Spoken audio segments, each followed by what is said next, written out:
Like, I'm so used to a lot of these international acts coming to Singapore and doing the same tired, hacky jokes of, oh, you guys can't chew gum, you've got graffiti, or the usual, I went to Japan, man, that toilet shoot water up my ass, now I'm gay. And I'm like, for sake, do some actual Hello, welcome to Comedy with an Accent podcast. I'm your Taiwanese comedian, Quan Wen. I interview comedians who perform English stand-up comedy but who are not native English speakers, or they can have very distinct British regional accent. This podcast is all about comedy, about accent, about languages, and about the comedy technique. So stay tuned if you're interested. Hello, welcome back to another episode of Comedy with an Accent podcast. This is gonna be weird. We have our first returning guest. So this is the episode I'm literally not going to ask you, do you think you have an accent? Because we did it last time. Let's welcome back again our returning guest, Sam C. Hey. Guess who's run out of guests to invite on this podcast? No, we are not. Not enough immigrants in this country, I'm afraid. There are, but not everyone agrees to be on. Some people I could invite, but I wouldn't bother because I feel they are not quite honest enough with themselves. So asking them to come over, they would just be reading their PR script without actually opening up or sharing useful information. Sorry, you're not invited on.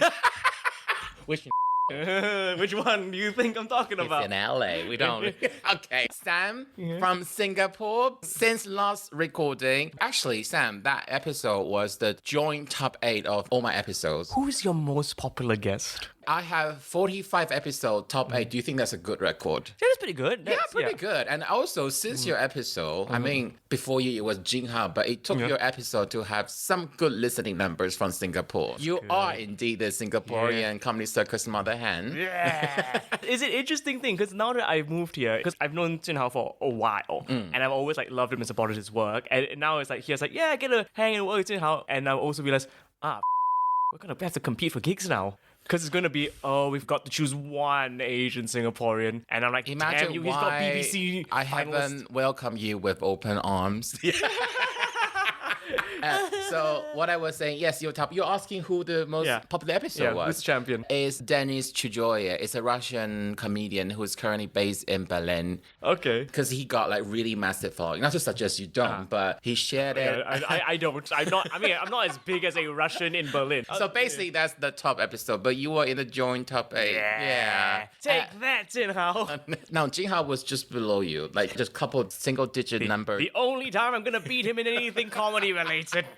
So Sam was featured in episode 25 of season 1. We packed a bunch. But I listened back to the episode. I think I asked you more about Singapore. I was curious about the language policy, the cultural heritage, asking a question like exactly what is your mother tongue and why do you say it is your mother tongue when it was not your most fluent language. So we talk about all that. And today, there's a Mandarin expression, we don't fry the cold rice again. So I'm going to ask you some different questions. I'm going to explain why there's a need to invite Sam C back. Should I explain why I think there's a lot to talk about? Yes, please. Because you've been supporting Ed Byrne on tour. Yes, who has been a lovely boy. First, I wanted to say, last recording, you were a Singaporean act who come to London every now and then. Yeah. You were like the French president, who leave the presidential palace to cheat. UK was your mistress. Yeah, my favorite mistress in the world. But now you are a London-based actor from Singapore. I have divorced my old haggard ex-wife. Yes. I am now based here. I have officially moved. I have a visa. Take that, racist. I am now here legally. Take that, racist. What visa was that? I'm curious. I'm on the Global Talent Visa. It is the visa that all of the international acts want to get, but most of them don't have a career. I do want to ask you whether by global talent was meant ironically. No, I joke about it in the show when people are like, oh, global talent, that means it's a talent globally. It's like, no, it's a scheme to steal the talent from the globe to the UK. How much did you have to pay for that? £1,000 every year for NHS upfront, so £4,000 upfront. In one go? In one go, yeah. Well, actually, I think it's better to pay upfront because they're more likely to increase the price. I'm not joking. Oh, yeah, you are right. Because I kind of missed the application date for last year.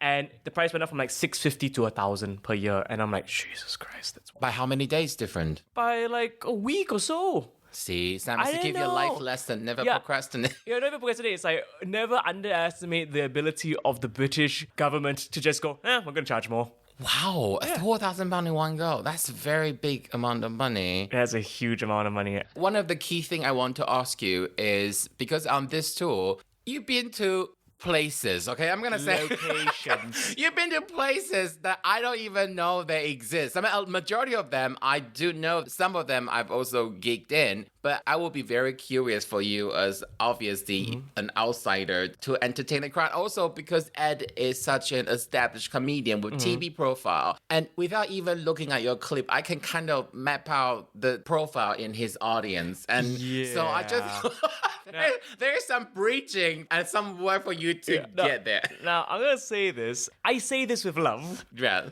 Ed, I love you. You're the sweetest boy in the world. But you got to get some younger audiences, man.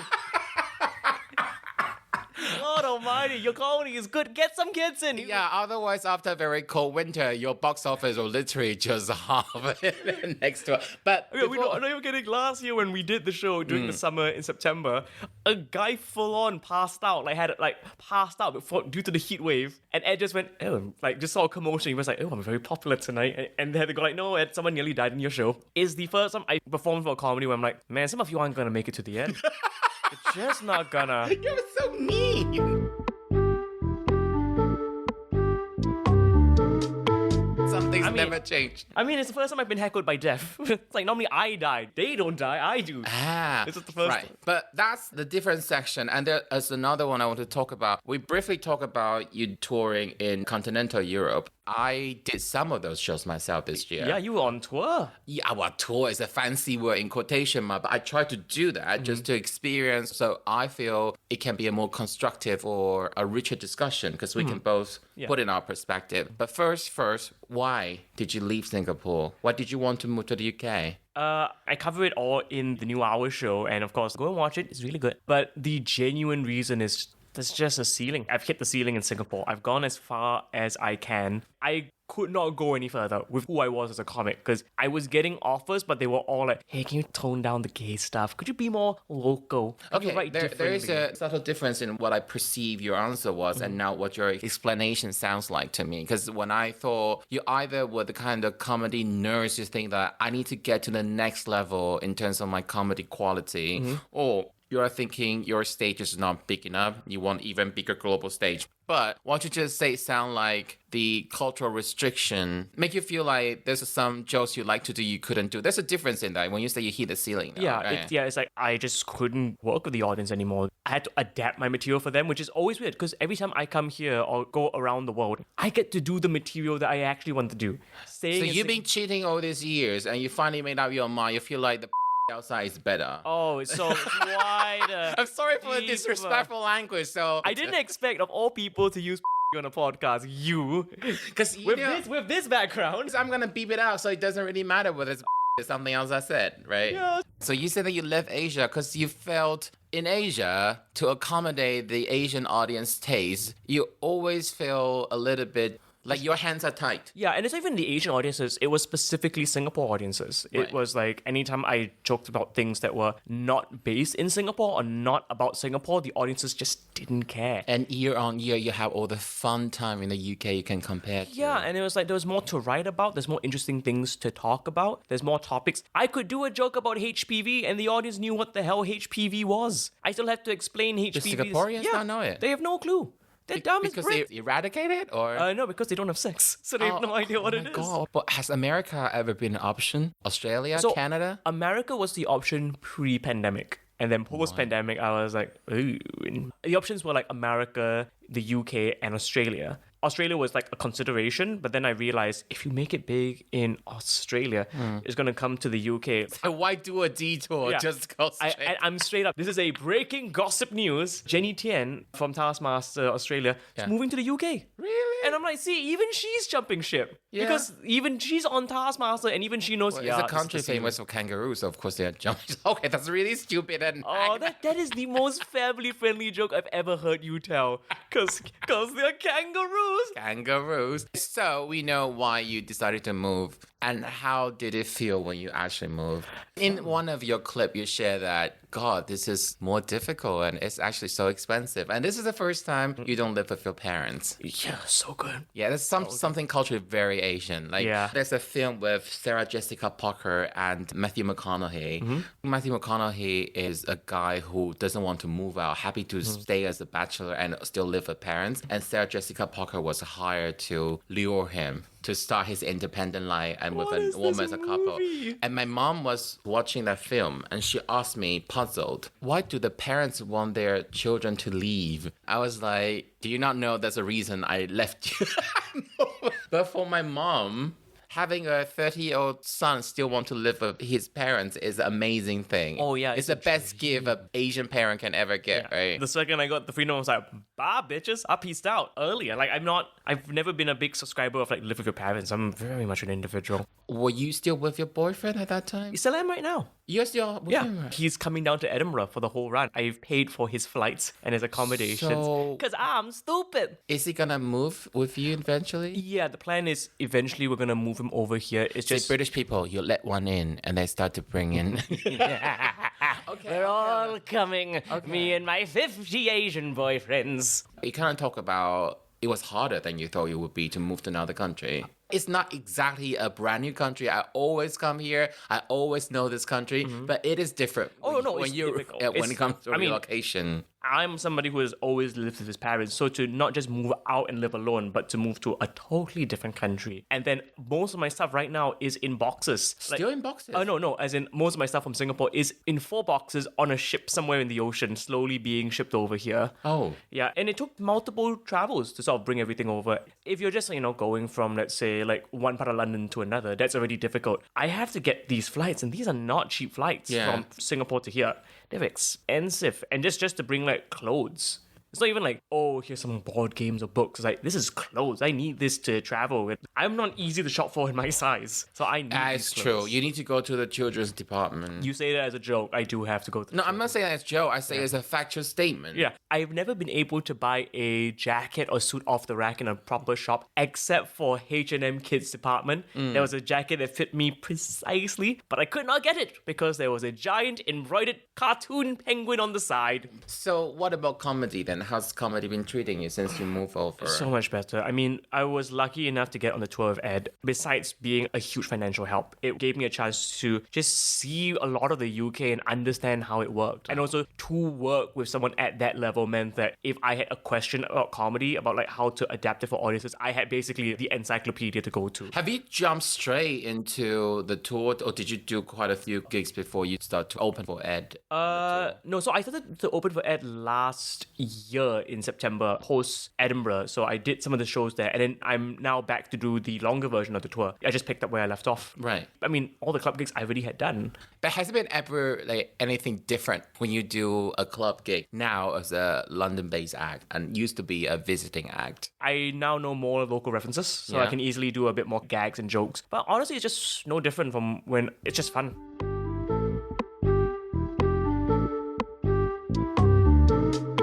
Right, let's come to the tour. This is the most random thing, how Sam became the opening act for Ed. Yeah. Sam was running a show called the Asian Comedy Showcase, and Ed Byrne was the token white guy. Yeah. So my favorite thing is that so the whole story of me and Ed was that I met him in 2017 in Malaysia. So he was doing... So you had known each other already? Yeah, so we met for like a few minutes because he was doing a documentary with Dara. I was an interview guest. And then See how you name drop, like Dara, not Dara O'Brien, just like Dara. Surely I never say it could have been another Dara. It could be Dara Jones. Who's Dara Jones? No one. And also, most of the other acts were mostly doing local jokes, so they couldn't quite understand, and my stuff was more international. I was the few actors like, okay, we can get the references.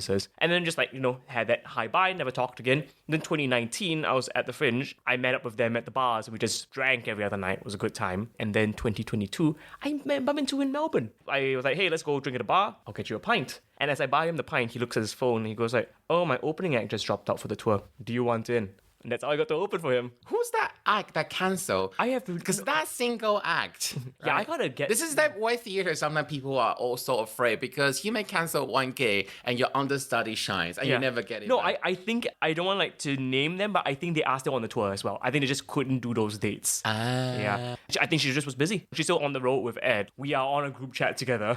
Oh, so I just thought, how did you bond with him so quickly at a bar when you had met a couple of times before? And like 2019, we were just drinking buddies. Cut to this year, I got back on the road with him, and I've been also bringing board games on the road with me. So now he's just buying more board games for the house and family. There's also another element of probably he likes touring with you because you have shared interests and hobbies, right? We're geeks. And also, I can drink and I can stay up late and drink with him because not a lot of the newer acts don't do that. For better, that is a good thing. The fact that newer acts aren't like, let's get drunk and let's stay up. And at the same time, he's a nice guy. He doesn't want to feel like I'm pressurizing you to do this. Yeah. So if you go on Sam's Instagram, you see they do the pre-show pint. I'm not a beer drinker. I like the idea, but it doesn't speak to me that much. But I'm pretty sure for someone who enjoys a beer, I'm sure people follow your Instagram or Ed's Instagram just to see where you're off to and what beers you've been drinking this time. And it's a fun thing for me because I get to not just see the UK, I get to drink the UK. The UK has a lot of good beer, a lot of good local craft beer that rarely gets to shine because a lot of these bars just Yeah, put the in football cannot come home. They better have good beer. So, ouch. Okay, I'm gonna get to the essence, the focus of the recording today. How many towns have you toured? Or are you touring with at this time? I don't have a full count. I know I have 17 dates, so it's technically 17. I'm trying my best within the 4 years I have here. I want to play in every county in England. Sorry, I wrote my eyes rolled. What? Because it's one of those like comedy nerds plan is I'm going to conquer all the town and then put a map and every time they went somewhere and I'm then gonna put a scratch pin it on off. it. It's I'm gonna be sorry, so I roll my cute. eyes to that right now. No, I already hit 23 of the 40, I think 48. Not historical, but like... You know what may happen? Like after you've done all of them and they have a boundary change and suddenly there's a little sea gaps in the middle. Yeah, no, I love that. Then I can go to more places. So you were covering, I think you went to Southwest England, West England, and Northwest England as well. Yeah. Southeast. 17 days. The places I've never heard before is Louth. I literally do not know Louth. Yeah, Louth is in East England. It is in Lincolnshire. And it is very white. It is so old. Like, as audiences look like babies compared to the audiences I met in Louth. So that wasn't for the tour. That was for myself, for the hour preview. You were doing a preview in Louth. How did you find that random place? So Robin Perkins books it. And I got booked on to do just a showcase. But because one act dropped out, there wasn't enough time to fill. So she just went, do you want to do a preview? And I was like, yeah, not realizing it's going to be a bunch of very old, white, anti-immigrant people. Yeah, you say in the clip that they are all old white people who hate immigrants, but I managed to win them over. Genuinely, when the set started, I could tell they were a little bit like, oh, we're not sure. And I had to ask like, hey, this is going to be a show about immigration and moving here. What do we feel about immigrants? And they were audible from multiple people. At least they were like mumbling. They were not like, go back, right? It's not the worst. Yeah, they were polite racists. But I think by the end, they were like, okay, because they've never heard a point of view from an immigrant before. Mm-hmm. So the fact they had to sit down and listen, by the end, they were like, okay, they're not that bad, which I like the fact. There is a difference in sit down to enjoy an immigrant does comedy than actually voting for a political party that welcomes more immigrants in. Yeah. Right? There's a difference in that. You gotta start somewhere.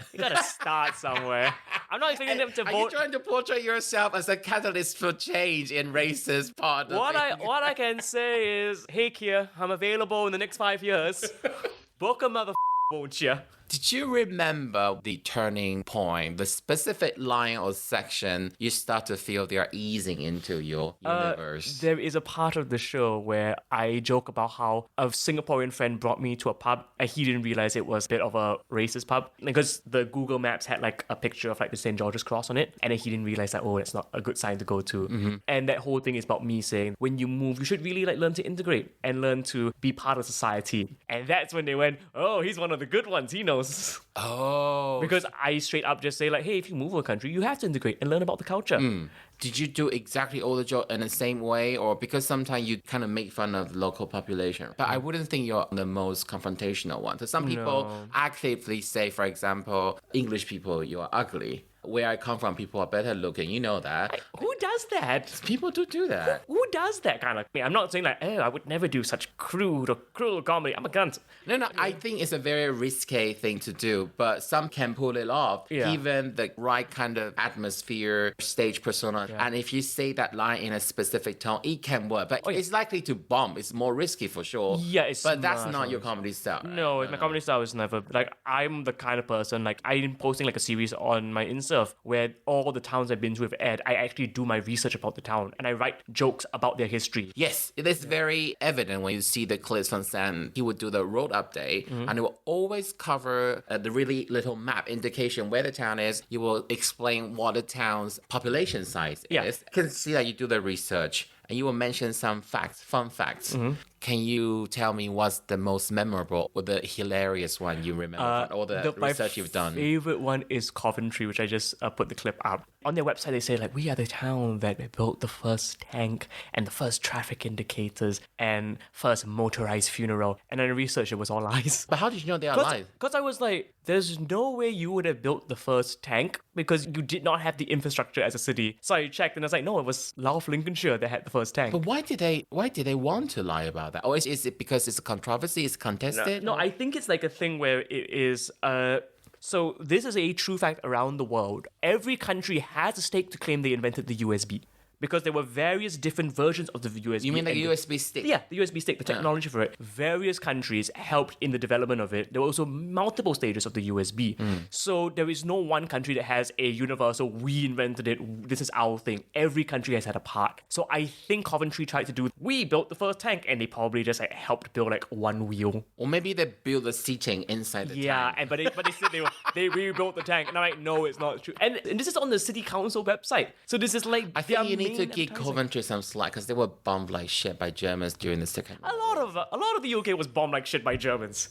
I'm from Singapore. To be fair, just to be on the safe side, a lot of German places were also bombed like shit by the Allies. So all right, let's get over this uncomfortable bit.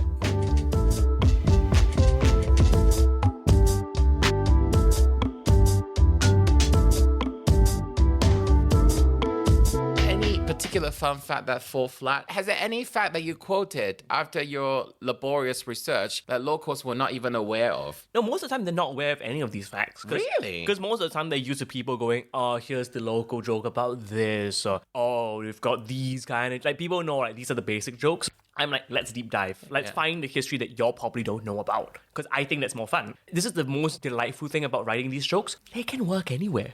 I don't have to do it in that town. I can go to another town and go like, hey, this is a fun fact about this place. I could even do a show, which I plan to do somewhere down the line once I've written enough. No, I think what you're saying is the skills you pick up by doing this is transferable. Some jokes will still be specific to a place though. The lazy way to do this is to describe a place that's really run down, really shit. And you just change the name of that place every time you go. But that's a lazy approach. Yeah. What you did is you tailor individually. And even though, let's say, a punchline doesn't land for someone, they will still enjoy listening to the facts they don't know about their own hometown. Yeah, because sometimes I'm just writing this on the day, so some of the jokes don't always land, but it's still like a fun, like, oh, that was a delightful thing. And it's like stuff where people may know or may have heard of, but they're not quite sure. So it's like I remember Hetty Waintrops Investigates, which was like a working class Miss Marple show in one of the towns. After the show, if the audience come out, is it something they mention? Yeah, they do like say, hey, thank you for doing the research. They either, hey, not a lot of people talk about this, or I didn't know about this. That was nice. Yeah. It's a little bit of local pride because all these towns and cities have done amazing things. And I'm sure they probably have acts that come over and a whole section of Joe talking about a specific borough in London, and they sit there like, what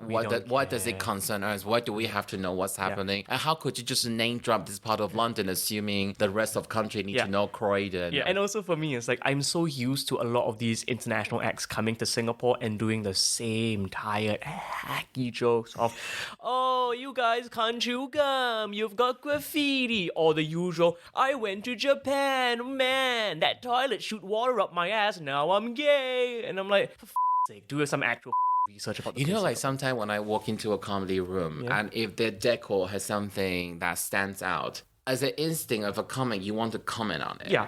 But if the show has a regular returning audience, I wonder how many other comics have already remarked on it. What I do is I always ask the MC, has this been done before? Has it been done a lot? And if they go, yeah, then I will fully like... So for example, if you go to a room with golden tinsel and it was during Donald Trump's time, you're very likely to remind people of the golden shower. And I think this is what I wanted to say though. I think Sam, I don't know whether it's just his Asian heritage or it's a personal thing, but you're a very professional comedian. No, you take into account the audience feeling. You're going to all these small towns, and I think you show your utmost goodwill. I know I'd come across someone who looked very alien to people you normally see, especially on stage. But I'm going to show you I'm here to entertain you, and I'm going to show you I can do that. Yeah, I mean, most of these shows, it is 90 to 100% white. Like, I am the only person of color they're going to see on stage for a while. Like, these people are not running out for a Nish Kumar or a Phil Wang. They straight up aren't, so... Should I keep this bit? I'm happy. You should keep this bit. You know, there are acts, even though they are minority, they are different. Some minority acts that cater more to the white crowd, and some minority acts cater more to the non-white crowd. Yeah, to their own crowd. And I think that's why I'm happy to do these things, because I want to show audiences that, hey, there are different kinds of comedy, but don't be afraid to explore. Just because you see this, not even just the race, but the way I dress, you're like, ooh, it's just for us. And I want to show, like, if the act is good, it'll work for everybody. And it should work for everybody. I'm not going to kill every single joke. Not everything's going to land with you, but it's going to be a good time, and you've got to try and look at different forms of art that you've never seen before. But truth to be told though, because you've gone to UK before, you've gigged probably in London, you've done Edinburgh Fringe Festival. Some of these towns are small. Oh yeah. Like, I mean, Louth, Lincolnshire is an example of a small town. When you actually get that, you would have expected some difference from the gigs you usually do, but when reality hit you, how different were they? Like, were you shocked? No, because I mean, I've toured all my life. I've been all over the place. So for me, it's just, okay, new town, new audience, let's figure it out. So I will sit down and I'll watch the shows. I'll watch the opening acts, if I'm not the opening act myself, and figure out like, okay, what's the vibe? Do they want clean, dirty? Are they more conservative? Are they more liberal? And it's just, you know, being a proper comedian and let's talk about your preparation step by step. Yeah. You know the next town you're heading is this. So what's on your to-do list? To-do list is just have a quick cursory Google of like town name fun facts or things you didn't know about. Do you ask Ed and the other driver? Who's the guy? So the driver is normally the tour manager. The thing is, I just do it myself, because if I ask Ed, sometimes it's like, this is someone who would give me the insider information, which is nice, but I rather like research it myself, because I think it's more fun to show, this is what I could find about y'all. And then they can go, that's true, or wait a minute, we didn't know that, or that's an outright lie. Which is also fun when I ask the town, because I do, after that, what I don't show in the clips is I ask the crowd, is there anything else about the town? 9 out of 10 times, they don't say anything. Explain this thinking. So you prefer to do research and find out by yourself. Is it to build a firewall, this idea is whole mine, or you think that that part of exercise will be more beneficial to your comedy muscle over the long term? Honestly, it was just mostly because I wanted to see what I could find. And I think that's a better reporting, because I don't want to get insider stuff. I want to be able to look at it as an outsider. So I want to write this as an outsider. And as an outsider, the only way to know is to Google it, as anyone would. And this is things that they're not going to Google. We are not going to Google top places to go in Singapore or Taiwan, because we're from there. Like, we don't have to. They're not as well. So I want to show them what people would find if they went to those towns. As an outsider, like, I want to be a reporter in that sense, to show, here's what your lovely place. Do you put numeric, do you say that I must do at least 3 or 5 jokes before the show and choose from them? No, I just find the facts that I find it interesting. I will try to write jokes, and I just choose the ones where I'm like, these are good enough. Because sometimes the local joke section is like less than a minute. It's like maybe 1 or 2 jokes, because some towns don't have as much interesting facts. That some towns just left out. Yeah, straight up. There's like, I need to check my notes. There was one town that had nothing. They had done nothing in the I'll check out, because I don't, it's on the phone. So It's not like you're too afraid to mention. No, it's just more, I forgot. That's how boring the town was. I forgot the name. But the towns you went to some posh places like... Oh yeah, Tunbridge Wells, Cheltenham. That's my other question. Did people tell you it's pronounced Cheltenham, not Cheltenham? No, no one told me. No one told you? No one told me. I almost thought you say Cheltenham on purpose. Oh, as no. a way to... Yeah, no, I just Cheltenham. Like, I thought that's the pronunciation of it, but no one corrected me. No one. I think they were just too polite. I think that's like... They are, because normally English people, the people I know, a lot of them are very happy to correct, but it's just a different pronunciation. Americans will pronounce the same way too. So some American, I see them in London, and they will pronounce the name specific in the American way. Or it'll be like, oh, it's so nice to be playing in Greenwich. Or Leicester. Leicester? Leicester Square. Yeah, I know. It's like that's really how they pronounce Leicester. They would say Leicester, and Tottenham, for example, they would pronounce the Tottenham. So Cheltenham, Bath, Tunbridge Wells, these are posh places you've been. They were very But they're nice. also a bit more rundown places. Oh yeah, I've been to my share of like, oh, this was not a... It's not in like I'm judging, it's more of like, not to get political, it's just 14 years of austerity does up a town sometimes. Yeah. There's some places that like the people were lovely, but it's clear there just wasn't infrastructure. Like the city councils didn't have the money or squandered the money, and it's such a shame because... But is it true? I'm just guessing. I'm trying to map out the audience. It is somewhere from Generation X to Boomers, and mostly couples. The audiences? Yes. Oh, I mean, no, for Ed Byrne's tour, this is boomer. You're lucky to find boomers sometimes. I get Greatest Generation. I get World War One coming in. I feel like you're talking about the Night King from the White Walkers. Yeah, it's like you walk in, and the joke I do sometimes is like, some of you are old enough to have owned my country at one point. So once you saw them, and from the first tour support gig to the later one, did you realize what you have been changing to accommodate this demographic? No, I just do my stuff. You just do your stuff. And it works. And it's very fascinating because I don't like shy away from the gay stuff or talking about my partner and the fact that they're non-binary. You are really brave. You're talking about going to sauna in front of straight audiences. I mean, I'm not talking about saunas. I'm not. That's the thing. I never like that. You go like, I have great sex. I do some things about sex, but I'm very like careful about bringing it up in a polite manner because not everyone wants to hear about fucking. So I bring it up in a cutesy way and in like a way that's approachable. And everyone's like, oh, you're brave. I'm like, they're gonna laugh. They laughed at sex jokes when they were younger. They just need to, but they're older, so it's like you'd have to approach it in an intelligent manner. So do you have an example for this demographic of Ed Byrne's towards audience? A joke normally would do okay, but just fall flat for this demographic. You'd be surprised, no. Most of the jokes that would work at the Ed Byrne show would work well in my club show to work anywhere. Really? Yeah, I'm not trying to brag that I'm such a good writer. It's just I write generally. I try to make sure that everyone can have a good time. I want to make sure if Your years of training you have already established a habit of writing to have the broadest reach. I think it's years of abuse of a Singapore audience and of them being, I say this with love, my Singaporean audiences, the dumbest f***wits you've ever met. They don't know anything about anything. So every joke, the writing has to be good. You have to explain everything in your setup. You have to give them all the contextual clues at the start and not make it look like you're explaining a joke. You have to explain a fucking I've joke. asked you back to talk about touring the UK, but this Singaporean bashing is going to go on. Dumb That's the as shit, stupid ass, So jumped up, arrogant, racist pieces of shit. Please get tickets to my show when I'm back in town next. But, you know, stupid.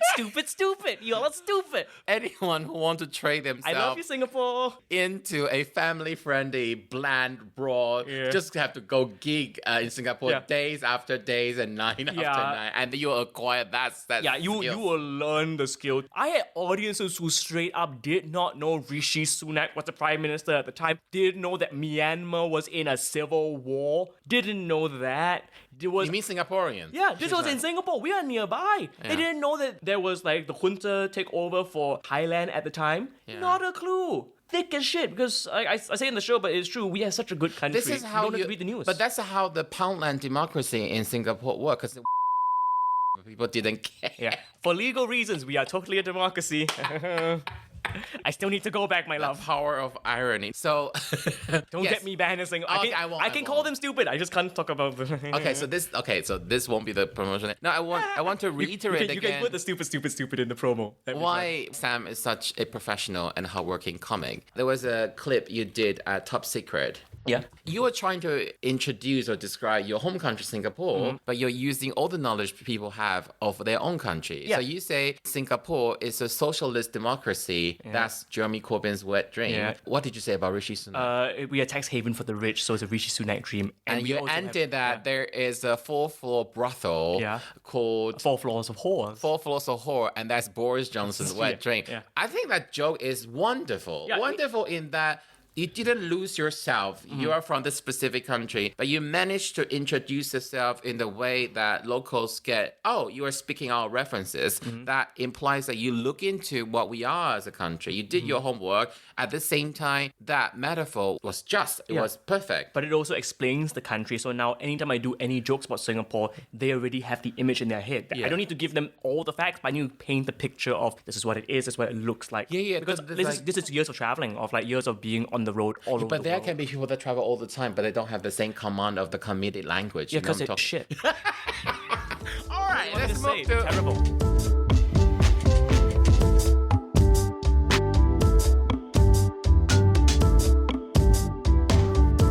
When I was looking at one of your recent posts, it was funny because you're doing a show in Luxembourg, and after that, Norwich. it's quite a turn. I book judiciously as badly as possible, so I can just have the worst travel. No, like Luxembourg was fun, Norwich was fun as well. Yeah. So in 2022, you did a continental European tour. How many countries did you go? Do you remember? I think it was 6 to 8 countries, 6 but to 8. multiple shows in the countries as well. Yeah. And this time This time, I've not done any. Luxembourg was the only one. was the only one. Because this is my first year in the UK, so I kind of want to focus my attention on the UK for now. Because I was talking to Sid Singh about this, where he said when he got to the UK, he started to just tour around Europe and forgot to focus on the home base because he's based here at the time. And that's what I want to do. I want to focus on here. And this is my first year, so this is the allow me to introduce myself year. This is the year where I'm going to go and do some of the gigs I don't want to do, but just as a way of just saying hi. That's not recorded at the center evidence there. I'm going to do the gigs I don't want to do. No, straight up. There's some gigs that I currently have done, and I'm like, I did not want to do these gigs. You know, some of ever those again. gigs and places you've been, I wouldn't mind going there, but I don't drive, and Neither do I. and transport is also very expensive. So because you had a tour manager was driving, right? For Ed's one, yeah, but for myself, I have to take the train. Would you happy to go do a gig if it comes at financial loss to you? If it's like £10 loss, for this first few years, yeah, because I know I need to slowly build connections with all over the UK, because if I eventually want to tour the UK and if I want to be a bigger name, I need to go to these places. I need to meet. So on those European dates you did in 2020, do you still remember much about those gigs? Yeah, I keep a travel journal, so even if I don't remember too much, I can actually go back So to the why journal did you want to do it at that time? Do you remember? Because I wanted to just play in more cities and learn more and find more. But now, given the chance, Yeah, I would love to go back and do it, but for now I need to focus on the UK and UK touring just because this is the new home base and I need to research more and introduce myself to more people. I would love to do another European tour, but it's just on the breaks for now. Maybe 2025. so you're taking the new show to Edinburgh Fringe Festival. Do you have any tour in mind? Yes, my agency and I are currently planning a sort of a small UK tour. Small towns and clubs, like 50 seaters, because I'm not a big name. And how many cities are you thinking? They have not told me yet. They have not told you yet. I would like at least 10 for this year.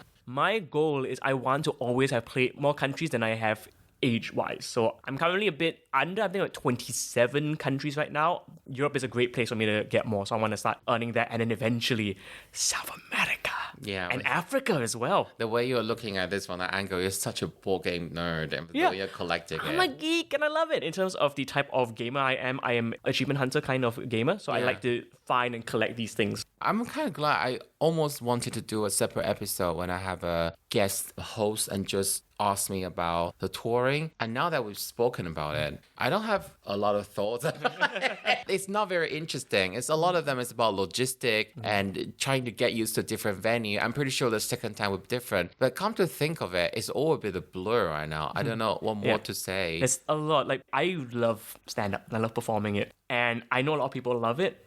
But for me, I really love it and I really treasure the time, but also the craft of it.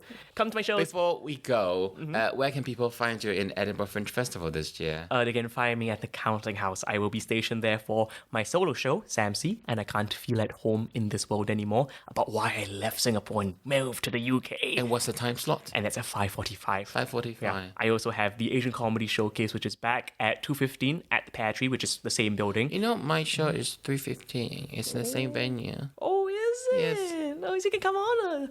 No, you can come on. Oh, which one? 3:15 at the Counting House. because I also have to host the Pick of the Fringe at the Three Sisters after my own show. So Whatever. I'm running. I'm busy. I'm a busy. And remind boy. us how to find you on social media. You can find me on social media at Mr. Sam C. That's MrSamSee on all socials except OnlyFans. I use a different name there. Okay. And this is our first returning guest and could be the last, we don't know. Let's see how the numbers are. He will decide based on numbers. So if you want more returning guests, Yes, because I do apply the rigorous analytical skill and big data into. So yes, we'll see whether be more returning guest based on how well this episode is doing. I'm gonna thank you for coming on podcast. That's our being our guest today, Santhi. Thank you. Thank you for having me.